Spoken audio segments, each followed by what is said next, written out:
Doctor M Vinod Kumar దాదాపు 20 దేశాల్లో high కమిషనర్గాను రాయబారిగాను కూడా వారి బాధ్యతలు నిర్వహించారు.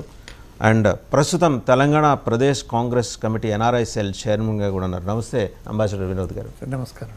చాలా డెవలప్మెంట్స్ జరుగుతున్నాయి తెలంగాణలోను, దేశంలోను, పక్క రాష్ట్రంలోను, అంతర్జాతీయంగాను. ముందుగా సరే, మీరు రకరకాల బాధ్యతలు, you're general surgeon as well ambassador, దౌత్యవేత్త, అంటే అటు మనుషులకు ఆపరేషన్ చేయటం, దౌత్య సంబంధాల్లో ఏమైనా తేడా పాడాలంటే వాటిని సరిదిద్దటం, ఇవన్నీ చూసొచ్చారు. ఇవాళ ఒక పార్టీకి మీరు ఎన్ఆర్ఎస్ఎల్ చైర్మన్గా ఉన్నారు అండ్ చాలా ఒడిదుడుకులు చూశారు.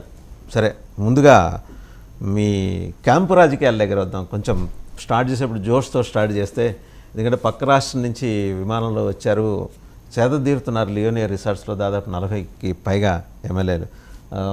వాళ్ళని ఇక్కడికి తీసుకొస్తే అంత ప్రొటెక్షన్ రేవంత్ రెడ్డి గారి ప్రభుత్వం ఇస్తుందని భావించి తీసుకొచ్చారా, లేకపోతే చాలా వ్యూహాత్మకంగా ఇక్కడ తీసుకొస్తే రక్షణ ఉంటుందని భావించి తీసుకొచ్చారా? వాసు గారు, ముందుగా 99 టీవీ ద్వారా ప్రేక్షకులకు అందరికీ నమస్కారం. మీరు లేవనెత్తిన క్వశ్చన్ కొద్దిగా ఇంట్రెస్టింగ్గా ఉన్నది.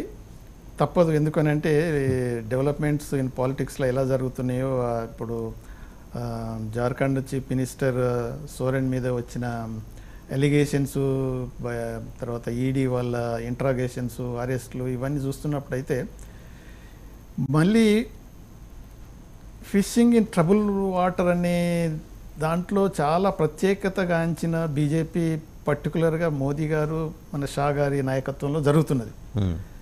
అది లేటెస్ట్ ట్రెండ్, ఈ 10 ఇయర్స్లో జరిగింది.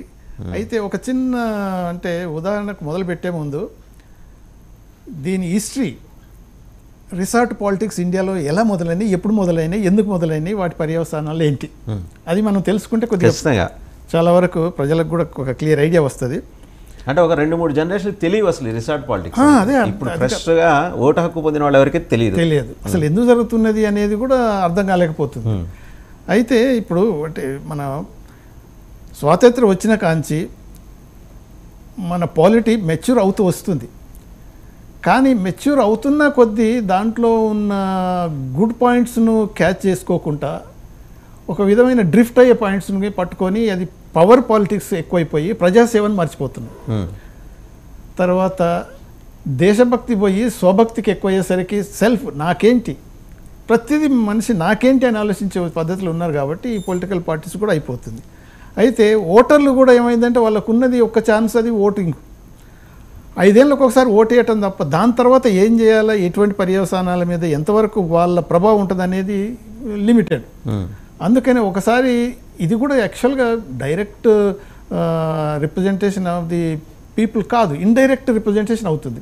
వాళ్ళు ఎన్నుకుంటారు, అసెంబ్లీలకు పంపిస్తారు, పార్లమెంట్ పంపిస్తారు. వాళ్ళు 5 ఏళ్ళ దాకా వాళ్ళు ఏం చేస్తున్నారో వాళ్ళ మీద వీళ్ళ కంట్రోల్ ఏమి ఉండదు. అందుకని స్లోగా ఇలా డెవలప్ అవుతుంది. ఈ ట్రెండ్ ఎక్కడ స్టార్ట్ అయింది అంటే, మామూలే మనకి ఎందుకంటే ప్రత్యేకత ఉన్న స్టేట్ మొదలు పెడదాం. హర్యానా అనగానే ఆయే రామ్ గయే రామ్ అనేది అందరికీ అర్థమైపోతుంది. అది ఎప్పుడు స్టార్ట్ అయింది? 80స్లోని, ఎర్లీ 80స్లో. అంతకన్నా ముందు యాక్చువల్గా 79, 80 మొదలైపోయి 82లోనైతే అయితే ఆల్రెడీ గ్రౌండ్ లెవెల్కి వచ్చేసింది. 82లో ఏం జరిగింది? దేవిలాల్ ఇండియన్ నేషనల్ అది ఏదైతే లోక్దల్ దాన్ని ఏర్పాటు చేశాడో, అప్పుడు బీజేపీ తోటి, అంటే వాళ్ళ మెంబర్స్ సపోర్ట్ తోటి చీఫ్ మినిస్టర్ కావాలనుకున్నాడు. వెంటనే వాళ్ళందరినీ ఢిల్లీలో తీసుకువెళ్ళి ఢిల్లీ దగ్గర ఉన్న ఫామ్ హౌస్లలో, రిసార్ట్లో పెట్టేసి మొత్తం చాలా పకడ్బందీగా చేసిండు. ఇక దేవిలాలు అని అంటే ఇక మనందరికీ తెలిసింది ఎలా చేయగలుగుతారు. అయినా కానీ ఒక ఎమ్మెల్యే వాటర్ పైపు పట్టుకొని బంధించిన రూమ్లలో ఏదైతే ఉంటుందో దాని పైకి ఎక్కేసి వచ్చేసి చివరికి అసెంబ్లీలో కూర్చొని ఓటు వేయటం వల్ల దేవిలాలు మెజార్టీ లేదు, కాంగ్రెస్ లెడ్ గవర్నమెంట్ మళ్ళీ వచ్చింది అని అంటే, ఇప్పుడు దానివల్ల ఏమవుతుంది అని అంటే అక్కడి నుంచి స్టార్ట్ అయింది హర్యానా. మళ్ళీ వెంటనే ఇటు చూస్తే మళ్ళీ కర్ణాటక. ఇప్పుడు మనం అనుకుంటాం అప్పుడు జనతాదళ్ రామకృష్ణ హెగ్డే గారు ఆయన మొత్తం మెంబర్స్ అందరిని తీసుకెళ్ళి బెస్ట్ రిసార్ట్ హోటల్ పెట్టేసి మేనేజ్ చేసిండు.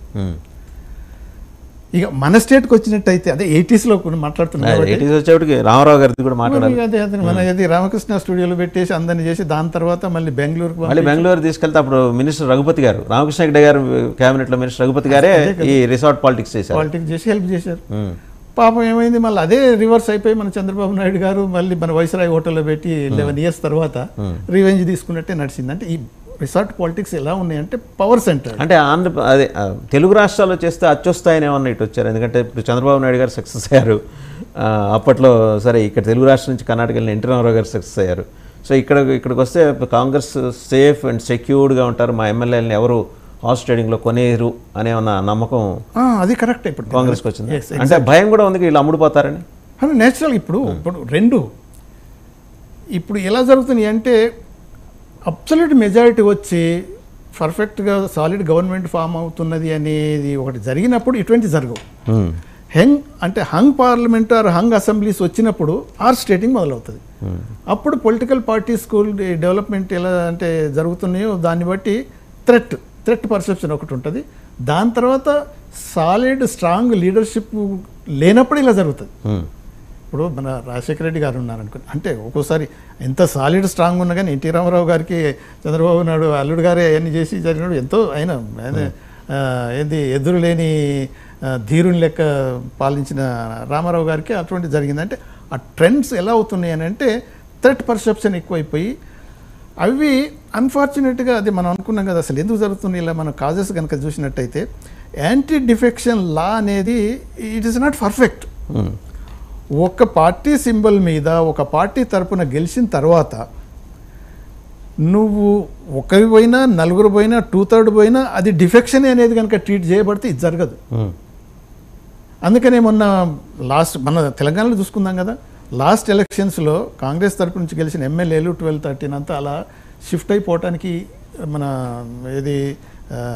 కేసీఆర్ గారి అప్పటి టీఆర్ఎస్ ఇప్పుడు బీఆర్ఎస్ గవర్నమెంట్లో చేరనీకి అది లీగలైజ్ అయిపోయింది, వాళ్ళది డిస్క్వాలిఫికేషన్ కాలేదు.